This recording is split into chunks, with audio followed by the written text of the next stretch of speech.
So much has happened. So much has happened. But also, I want to be very, very, very clear. Some things have stayed exactly the same. And I'll die on that hill. I will die on that. Go ahead. Things that have changed. Things that have changed. Largely, when I started, I was a dude. It was just me. You had I'm showing my age a little bit here. You had a Yellow Pages phone book. I don't know if you guys even know what that is. Yeah, we know. A printed out phone directory. Yeah, my father told me about those. You are the youngest. That was me. Yeah. That was me. That was a good one, man. And a desk phone.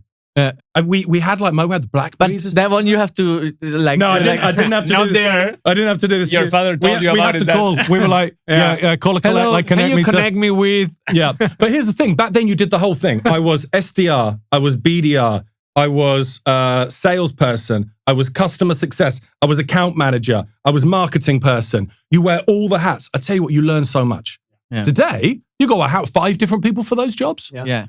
5, and there are reasons for that, but I don't want to go into all those details. Other things we can talk about, but that's changed. The fundamentals have changed in that way. 2, the way people communicate, the way people ultimately buy and sell, as it relates to technology and things like that have changed. So attention span has changed. Correct. The buying part is And it's quite decreasing. interesting. Yeah. Exactly. So attention now. Before, I remember my rates from when I was a rep. I remember my rates exactly. If I made 10 phone calls, I would have, if I made 100 calls, dials, I had a 10% conversion rate to actually speaking to someone. So if I made 100 dials, I was going to speak to 10 people. Out of that 10 people, I'd usually have a conversion rate of 20 to 30%. 100 dials, I can make 2-3 meetings. I did that every single day, right? And what we used to call it was 10 by 10. 10 held calls by 10 o'clock every morning. You literally hit your pipeline. It killed it. Connection rates now, look at them, trying to get hold of people. So while I say we did it all, and back in my day, I picked up the phone, I also had like a connection rate of 10%. I had a meeting conversion rate of 20 to 30%. Yeah. Now, that was quite good. Other people may have had a 10, 15, whatever, but it was still within a reasonable. Now, it's all about multi-thread. It's all about hyper-personalization, about getting attention. Now, people don't have attention like they used to. We're fighting for attention. We're fighting. And now people have got far more intelligence on you and your product. Yeah. Fundamentals have still stayed the same. And I will die on this hill. And there's 2 of you, there's 1 of me. You guys can tell me. You guys have been around doing sales for a while. But the fundamental sales process, well, I'm not talking B2C, I'm talking B2B. Yeah, B2B. And I'm not talking B2B like high transactional. I'm talking a solution, a problem-driven, a solution-driven approach, right? It still looks like this. You've got a problem. What's the negative consequence of staying with that problem, right? Cost of inaction. It doesn't matter what we're selling here. Yeah. Okay. Here's where you would like to be, and here's the positive business outcome of making that. And the difference between the two, think about that. That's where you start getting that value. So what are the required capabilities that you need to go from A to B? How are you going to measure that? Metrics. I've got metrics tattooed on me somewhere. Yeah. Metrics. How do we do it? How do we do it better? And how do I provide proof points from outside of me just telling you that that's what we do? Fundamentally, whether you're selling a CRM system, whether you're selling a fintech solution, whatever it is, whether you're in the industry that we're in, where we're doing high tech engineering into solar development, all these, the fundamental process stays the same. Where are you now? What are the negative consequences? You're closing that gap. You're closing that gap. You're bridging from A to B. Exactly. How it can help you be there. Yeah. Exactly. Now that 20 years, 30 years. What's the same? 40 years, I guess. I can't speak to the future. Yeah. Where we've probably got AI talking to AI. But you're solving problems at some point. Exactly. That part. The way how you do it may vary, but the fundamentals are the same. You have a question, and I have 2 questions, 2 ideas that I would like to tackle. I think the buyer side, also the way how people buy nowadays is much more like educated already, I would say, 100%. right?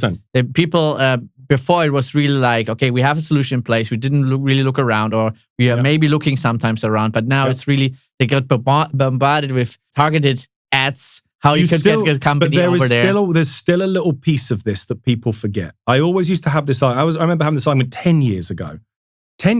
Every part of my journey over the last 20 years, buyers have always been getting more educated. There's never been a point where, I'm 5 years in. Oh, there's less educated buyers. No, I've been having more and more and more educated buyers for my entire career. Now, you've seen this kind of uptick with the ability of AI to capture, but there is one small thing. I agree. I 100% agree. There is one small little thing that you've got to think about that. If they're looking and they know they've got a problem. Yeah. Not everyone knows they've got a problem or knows the impact of that problem. Yeah. If I know I've got a problem and I know it's a problem that I want to solve, I can go get whatever information I got. Yeah. But a good salesperson is going to be able to get in and help you identify the unknown to known problem. If you already got a problem, it's going to come in as an inbound. I love it. Now I've got to fight that inbound. I get that. Yeah. I understand that.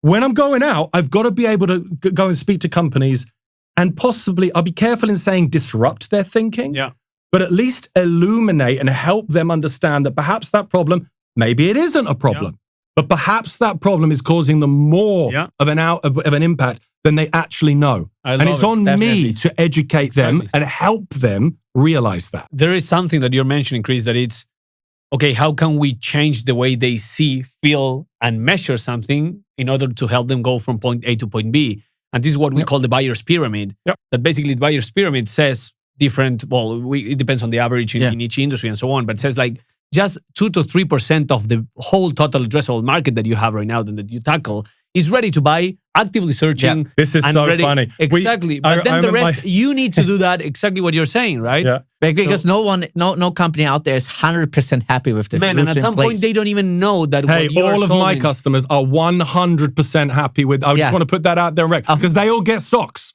Okay, that's right. That makes the difference. No, that's the difference, man. But this is something that we were talking behind the scenes and in other episodes as well with other invites. And I want to ask you this question. You mentioned two things. One, that it's, hey, the fundamentals 30 years ago and for the next 30 years, maybe they change the way we do things, but how we convince people, not convince, let me change the word, influence a decision, how we walk them through a process, those soft skills, the way we speak, they will remain there, the psychological tricks and so on. But right now, there are so much fighting for the attention and the attention span is going lower every single year. So my question is, and I have this dilemma internally, is easier than ever to become a seller right now or harder than ever? It's easier than ever to become a seller. It's harder than ever to be a good seller. Okay, can you elaborate in that? Anyone at this point can get in at some level into sales with the technology that we've got, run cadences, follow scripts, and do those kind of things. I mean, we're seeing more and more automation in that area. We're seeing these things happen. That didn't happen 20 years ago. Back in my day, like, hello, you need to call people. It was in that way. So getting into it. Also, there are a lot more jobs on the market, a lot more people that want these types of, think that they want this. So we'll talk about hiring in a minute, think they want these types of roles. FOMO about but now sales. You've got to cut through the bullshit. Yeah. Now you've literally got to cut through the noise. And that's fucking hard. Like that is hard. Yeah. Hard. I get my LinkedIn. People are like, LinkedIn in messages, that's the way to do it. And it is a way to do it. And I think I said, but now I'm seeing I get loads of those. It used to be, I get an email. Oh, I've got an email, I'll answer it. Now you're just like, forget about it. I got a phone call. Oh, I'll answer it. I actually do answer cold calls. Yeah. Because I want to listen to what's going on. I do. And if you're in sales, that's part of what exactly. you preach, but most people don't answer cold calls, right? So now you've got to cut through. But just getting to the table is difficult. Yeah. Now you're in front of someone. Now, I think you guys are old enough as well as me that you at least remember back in my day, there was no such thing as Zoom. Even Skype calls you would do. No. We would drive. Yeah. Myself and what you call now pre-sales engineer. Okay. Right?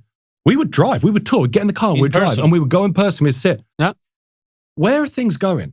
Yeah. In real life is coming going full circle, in my opinion. So basically, in a nutshell, to conclude, I think that this will answer my problem and my mental health dilemma here. Yeah. It's easier than ever to be an average/poor seller. Yeah. It's harder than ever to become a top elite seller. 100%. As a leader, how do you make an average person a good or even a great top performer, right? Because not everyone is born to be a perfect, great salesperson, right? There are like a lot of talents out there, but they need certain tweaks, certain tips and tricks, certain coaching.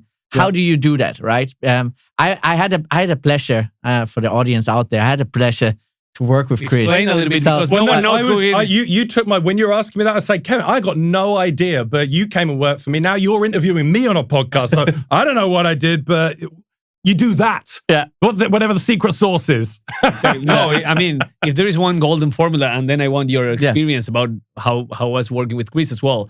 But there is no golden formula. Cut it out. But there's no golden formula. And this is, as a consultant that I am and helping teams and training teams as well, what I see is that sellers, and that's why my dilemma is, they are trying to find that shortcut. Like, what is the perfect sequence that I can use to book 100 meetings next week? Yeah, that won't happen. That won't happen. Neither in your industry, not even working at Salesforce or Amazon Web Services. That won't happen. It may work for a blip, and then it's going to be noise again. Exactly. So in real life, again, is another twist. You know, where I think that the industry is slowly waking up to, but I'm like, get out there, just get back out there. Yeah, our travel expenses are going to go back up again. But think about how much we spend, how much noise we make, how much spam that ends up coming out. Because now everyone, you remember when like cadences first came out? You mean I don't have to write an email? I could write like 8 emails and then trigger when they go out. This is going to be like shooting fish in a barrel. Yeah. I'm vegetarian, so I don't shoot fish, but you get my point, right? Exactly. But everyone's done it. We just spammed everyone. Everyone is getting spammed. Everyone is willing to everyone's putting send. that up. So, you know, honestly, go knock the doors again. Like, let's get in front of people. So how are you, because I guess that your question was that, like, how are you making sure, or what's your process, your strategy within your team to at least trying to influence them to become better sellers? Set targets on getting back out there again. I literally set targets on getting back out in front. Yeah. Like having how do you face-to-face implement meetings on a monthly basis. And your product is perfect for that, I guess. I need you out there. Go. Well, I mean, we're software as well. So it's a mix, a hybrid. No, we're only software. Only software. Yeah, that's what I'm saying, software as well as everyone else. But no, I mean, you've just got to get out there. You know. And how is the reception from the other side? Because the buyer is amazing. Yeah, it's amazing, right? It's amazing. As long as you're bringing value. What does value mean? For fuck's sake. Honestly, I remember having You're suffering. Oh God. I remember being told, and I won't name names or anything, but Chris, you need to bring more value. What does that mean? That sounds familiar, yeah. What value? Tell them we're number 1. Oh shit, I didn't think. Hey, Mr. Prospect, we're number 1 in the market. Oh, look at us, we're number 1. They are going to buy you directly. Immediately. That's it. That's my top set. Just tell everyone you're number 1. And then when you're in there, okay, sell more than what you were trying to sell originally. I've been told that as well. Genuinely, I was once told a number of years ago, and we sold it on a seat basis then. Software's like on a seat basis. Like you would buy seats of software. Correct. Right? User seats. Instead of selling 1 seat, and I was like, one, another chair. Yeah. Sell 2. Yeah. It wasn't a joke. It was deadly serious. And I literally was like, wait for it. There's going to be some magic. So instead of selling 1, sell 2. You were about to punch them in the face. Well, I'd be careful. But, you know, and I'm like, that was so just bring more value and sell more. I'm going to be a millionaire. Man, I am elite. That's the best trainer. Let's go, motherfucker. The best trainer ever that you had, right? No, but that's crazy. And I'm happy that you're sharing that. Yeah. Not happy for the sellers, but happy because I will have a job for a long time unless AI replace me. But this is happening, man. Sellers and companies are hiring coaches, trainers, outsiders, whatever. I'm one of them at some point. That is a bastard profession. Yeah. There's another seller out there that go to train us. And the first thing that I hear is, no, my manager is telling me you have to do more. Yeah. What is that? Yeah. How can I train you? Like, do more, sell more. You're better. You can do it. I mean, I'm not in the gym. Help me with the strategies. With the skills. I do tell people to do more. But it's about doing the right things more. It's break it down. It's not activity for the sake of activity. Exactly. That's what I refer to. That's what I refer to. Exactly. Because you can then to a point where then they say, okay, I do more. Just fake it more, you know, because they just trick the stats. They trick the system. And it's so funny. It's like, I need you to do I have these conversations so many times. We're trying to achieve this here. This isn't working. So let's look back at what we're doing to try and achieve that. I look at these. Okay, so these numbers are down. Mm-hmm. these numbers are down. This number of like calls are down, customer visits is down, this is down. Now, I'm not saying that doing all this stuff is the only way to get here. If you can get here a different way, teach me. I will give you the full credit and you teach everyone how we do it. Until we know that, we can't do nothing and hope this happens. Exactly. So if this isn't happening, I have to take a step back and go, okay, so what are we doing to try and make that happen? And how many customers did you visit? How many meetings have you had? What were your conversions of your meetings? Yeah. Maybe That's having data-driven. That's reverse engineering of your whole process. But then you get to the end saying, we've worked out the averages. And on average, if you do, like I was saying, my 10 by 10, if you do that, you should, in theory, based on all of the averages, achieve this number. Now, you may be able to do it in half that because you're fucking you're the ethical Wolf of Wall Street. Exactly. You're an amazing salesperson, but you're ethical, right? Exactly. But you think this is something which a leader should deliver to their salesperson, like something easy to digest? Before you start on this isn't what we should deliver at the beginning. It starts with hiring. Let's go to that topic. If you want. Okay. So it's a hot topic. Why hiring right now? I have made some. Do you think that hiring is broken right now? No, or how the companies are doing hiring? Because there is a lot, mainly for sales. And let me frame the question so you can elaborate. There's so much hype within breaking into sales or scaling the ladder, so to speak. So much offer and a lot of demand from people jumping into. So let's hire whoever it is, and then you have a lot of problems. You get so much burn. Exactly. Yeah. So why hiring is the root of all the potential benefits or problems that you might have internally later on? If that's the question. We could talk about this for hours. Like, bring the beer in because we can talk about this for hours. You have it there. No, it's just water. It's just, but could be whiskey, beer, whatever. But I mean, look, there's so much to talk about on this. I think one of the things I'll start with is right or wrong, how I think about hiring. I've hired some terrible people previously. like Kevin. Terrible. No. Explain that. Like, how do you guys know each other? Who saved his ass and his quota? How do you guys know each other? Because you were saving his job? No. Yeah. So, but going back to hiring, we can get to that in a minute. But going back to hiring, I'm always looking for three things. And by the way, I've stolen two of these in my previous companies. It works so well. Perfect. Yeah. Three things that I'm always looking for, the fundamental things, okay? Brains, passion, coachability. Brains. Do you have the intellectual horsepower to understand what the fuck we do? Yeah. Do you understand and can you learn what customers in our industry are facing every day? Can you learn that and can you become an asset to them? Mm-hmm. But smart people aren't always I could be the smartest person in the world about signs. I might want to wake up every morning selling them. Yeah. 2, am I passionate? But I don't just mean, I'm passionate about being a sales. I mean, like, are you passionate about what you do every single day? A reason that I moved into the renewable space, I want to wake up with purpose. So are you passionate? Do you want to wake up every morning doing this job? Yes or no? Yeah. And of course, they're going to say yes, but this is where you need to dig in. Why? Why do you want to be in the hardest job? I'll be careful in saying the hardest job. We're not brain surgeons. Why do you want to be in such a relentlessly difficult job? I want to earn money. Bullshit. I know you want to earn money. We all want to earn money. Why? What is a good answer for you? A good answer could be, I got 2 kids at home. Yeah. So I grew up, I don't. Opening their heart and showing you that. I got 2 kids at home. I didn't grow up with money. I need to get these kids into the right school. Yeah. I'm not going to do that without getting out there and fucking doing it. But if they don't have that scenario and if they have a good scenario, for example. It could be anything. Whatever that shows you. Up. Exactly. But more than, I just heard you pay money.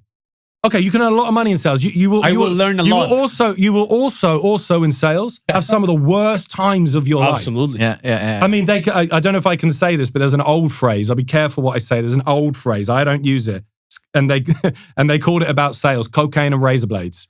We're going One to minute you're partying and you're all happy. Are we going to get banned here? You're going to get banned. Please take this out. No, you're right. Take it out. But it was a joke. Sales is like cocaine and razor blades. One minute you're like, next minute you're like, and I mean, look, it's a dumb. The famous roller coaster of our own. It's the roller coaster of sales. So you got to need more than I want to earn money, because guess what? There will be months when you're not hitting your number and you're about to get fired and you're not earning money. Tell me again why you want to be here.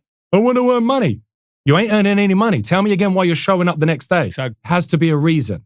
Okay, so one is smart, brains. Smart, 2 is passionate. and then 3 coachability. is coachability. Is there any specific order, or you go? You need through... all 3 of them. So what I do, I now don't hire SDRs directly, but I've been in the world where I did hire SDRs directly. So I would do things very simply. Number 1, if someone's coming as an SDR, they've been an SDR, not if they've not been an SDR. Right. Or I do this, but I'm more gentle on them. If someone's been an SDR, say, okay, so what do you sell today? I sell this. Who do you typically sell to? Blah, blah, blah. Okay, what are the kind of problems they face? Good. Okay, now I might not know their industry whatsoever. I'm going to say, okay, so I'm the CEO of blah, blah, blah. Right on the spot, I'm going to give you 5 seconds to prepare. Let's go. And you're going to cold call me in 3, 2, 1. Hey, through to Chris, how can I help?